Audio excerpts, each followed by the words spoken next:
आप देख रहे हैं देश लाइव, देश की आवाज। दोस्तों, मैं सहल कुरैशी।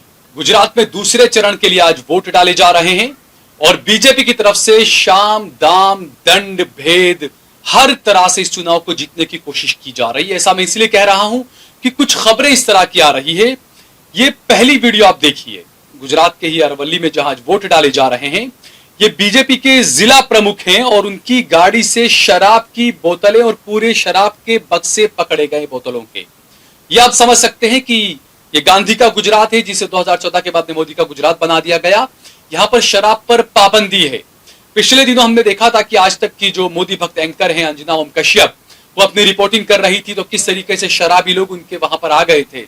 तब पूरी दुनिया ने देखा कि गुजरात में शराब कितनी आसानी से मुहैया कराई जा रही है। दूसरा ये कि बीजेपी की टोपी पहना हुआ ये शख्स आप देखिए कि बीजेपी का अरवली का महामंत्री है, ये प्रमुख है ये अरवली का। इसकी गाड़ी के अंदर से लोगों ने इसे रोककर इसकी गाड़ी में से शराब की बोतलों के पूरे बक्से बाहर निकाल रहे हैं लोग। इस वीडियो को आप देखिए।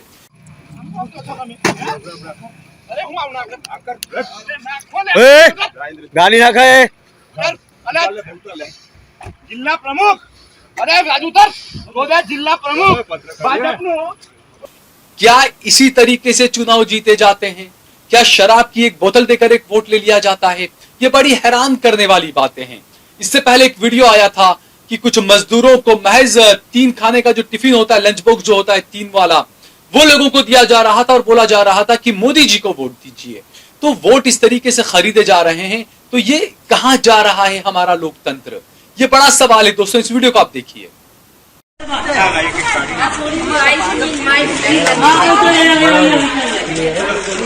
मोदी लावानो है,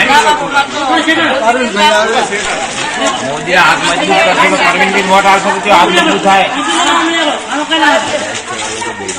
वही दूसरी खबर अहमदाबाद से है, जहां पर दाणी लिमड़ा में कुछ लोगों ने बीजेपी के झंडे जलाए हैं, जमकर हंगामा किया है।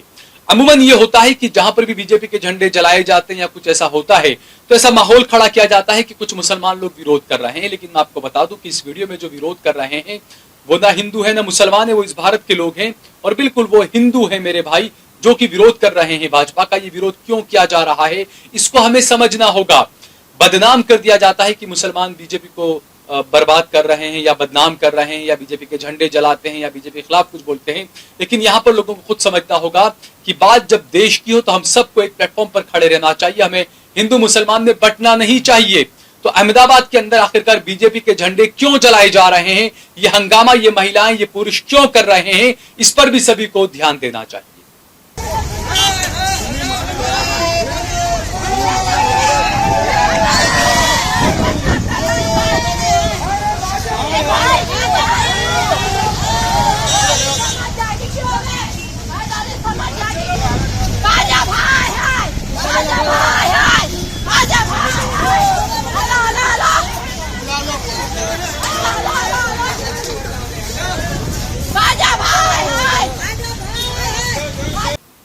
तीसरी एक और बड़ी खबर, कांग्रेस के जो विधायक हैं दरियापुर विधानसभा से, दरियापुर से ग्यासुद्दीन शेख साहब, जो कि चौथी मर्तबा चुनावी मैदान में हैं, उन्होंने भी आरोप लगाया है कि उनके इलाके में बीजेपी कुछ गुंडों के जरिए हिंदू भाइयों को धमका रही है कि आप ग्यासुद्दीन शेख को और कांग्रेस को वोट न दें।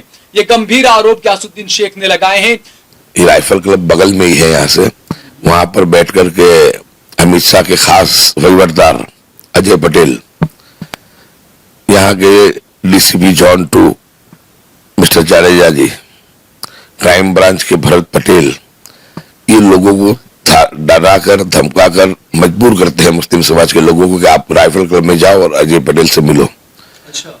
और अजय पटेल वहां से एक ही आदेश देता है कि आपको एमआईएम को वोट दिलाना है, दूसरा कि जितना बन सके इतना वोटिंग आपको स्लो कराना है। चुनाव आयोग को इन चीजों को देखना चाहिए, क्योंकि जब सुप्रीम कोर्ट को यह टिप्पणी करनी पड़े कि चुनाव आयुक्त तो जो है वो टीएन शेषन जैसा होना चाहिए, तो क्या यह माना जाए कि सुप्रीम कोर्ट को भी चुनाव आयोग पर और चुनाव कमिश्नर पर क्या भरोसा नहीं है? क्या इस तरह का माहौल इस देश का बना दिया गया कि जितनी भी संवैधानिक संस्थाएं उनको बिल्कुल पंगु बना दिया गया है? क्योंकि हमने देखा पहले चरण में जब सूरत में वोटिंग हुआ और कुछ सौराष्ट्र की कुछ सीटों पर जब वोटिंग हुआ, उसके दूसरे ही दिन सूरत में तकरीबन 12 से 15 हीरा कारोबारियों के ठिकानों पर छापेमारी की गई थी। तो इसकी क्या जरूरत थी? क्या यह मैसेज देने की कोशिश थी कि सूरत के व्यापारियों ने अगर आम आदमी पार्टी को या अगर कांग्रेस को वोट दिया है तो अहमदाबाद के तमाम व्यापारी जो है वो खबरदार हो जाएं, इस तरीके से आपके यहां पर भी छापे पड़ सकते हैं।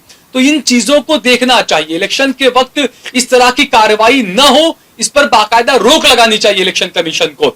दूसरी तरफ एक खबर आ रही है कि कांग्रेस के आदिवासी नेता और दांता से जो कांग्रेस के प्रत्याशी हैं श्री कांति भाई खरादी, उन पर बीजेपी के गुंडों ने हमला किया है, उनकी गाड़ी को पलट दिया। पूरी रात जो है वो दांता के जो कांग्रेस के प्रत्याशी है कांति भाई, वो लापता रहे।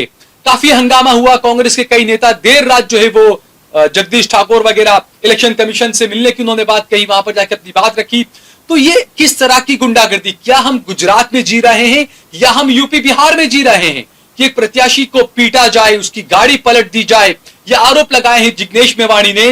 राहुल गांधी ने भी इसे लेकर ट्वीट किया है। राहुल गांधी लिखते हैं, कांग्रेस के आदिवासी नेता और दांता विधानसभा प्रत्याशी श्री कांति भाई खराडी पर बीजेपी के गुंडों ने जानलेवा हमला किया और वो लापता हैं। कांग्रेस ने इलेक्शन कमीशन के अतिरिक्त अर्धसैनिक बल की तैनाती की मांग की थी, मगर आयोग सोया रहा। भाजपा सुन ले, न डरे हैं न डरेंगे, डटकर लड़ेंगे। ये ट्वीट राहुल गांधी ने किया है। इसके अलावा जिग्नेश मेवाणी ने भी ट्वीट किया है। हालांकि बाद में जगदीश ठाकुर ने बताया कि जो दांता के विधानसभा के जो उम्मीदवार हैं कांग्रेस पार्टी के कांति भाई खराड़ी, वो मिल आए हैं। वो कहां लापता थे, वो मिले हैं और उन्होंने जो आरोप लगाए हैं कि उनकी पिटाई की गई बीजेपी के कुछ गुंडों की तरफ से, उनकी गाड़ी को पलट दिया गया। चुनाव आयोग को इन चीजों पर ध्यान देना चाहिए कि क्या आप ऐसे बिल्कुल अच्छे ढंग से चुनाव करा सकते हैं इस तरह के माहौल में, जहां बीजेपी के नेताओं की गाड़ियों से शराब की बोतलें पकड़ी जा रही हो, जहां कांग्रेस के प्रत्याशियों की पिटाई की जा रही हो? क्या इस तरीके से आप चुनाव करवाएंगे? ये एक बड़ा सवाल है दोस्तों, इस पर हम सभी को ध्यान देना चाहिए। और जो चुनाव होता है वो लोकतंत्र का एक पर्व होता है, एक त्योहार होता है, तो त्योहार को खुशी से मनाया जाना चाहिए। आप देखिए, एक रात पहले, वोटिंग के चंद घंटे पहले अहमदाबाद के बापू नगर या उस इलाके में वहां पर पथराव हो गया, पत्थरमारा हो गया और ये बताया गया कि हिंदू मुस्लिम के बीच में भिड़ंत हो गई।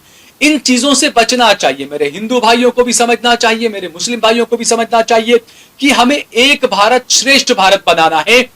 हमें किसी नेता की या किसी पार्टी की बातों में नहीं आना है। हमें देश को बचाने के लिए काम करना है। एक देश को एक, क्योंकि मैं हमेशा इस बात को कहता हूं कि भारत जो हमारा देश है वो एक खूबसूरत गुलदस्ते की तरह है, और खूबसूरत गुलदस्ता जो बनता है वो अलग अलग कलर के, अलग अलग रंग के फूलों से बनता है। अगर आप एक खूबसूरत गुलदस्ते के अंदर से ये सोचें कि मैं ऑरेंज कलर का, भगवा कलर का फूल निकाल कर फेंक दूं, या फिर मैं हरे कलर का फूल निकाल कर फेंक दूं, या गुलाबी रंग का फूल निकाल कर फेंक दूं, तो वो गुलदस्ता जो है वो बदनुमा, बदसूरत लगने लगेगा। इस बात को हमें समझना होगा कि हमारा जो देश सर्वधर्म की बात करता है, इसी पर हमें बात करना चाहिए। और हमें अपने देश को मजबूत बनाने के लिए ये जो हिंदू मुसलमान के भाईचारे के बीच में जो खाई डाली जा रही है, इस खाई को दूर करना चाहिए। और जो भी नेता वोट लेने के लिए जो गुंडागर्दी कर रहे हैं, चाहे वो किसी भी पार्टी के हों, जनता को खुद सामने आकर ऐसे नेताओं का विरोध करना चाहिए। इस वीडियो को ज्यादा से ज्यादा शेयर करें। अगर आपको ये वीडियो पसंद आई हो तो इस पर कमेंट करें, इसे लाइक करें, और अगर आपने हमारा चैनल देश लाइव सब्सक्राइब न किया तो हमारे चैनल को जरूर सब्सक्राइब करें। आप देख रहे हैं देश लाइव, देश की आवाज।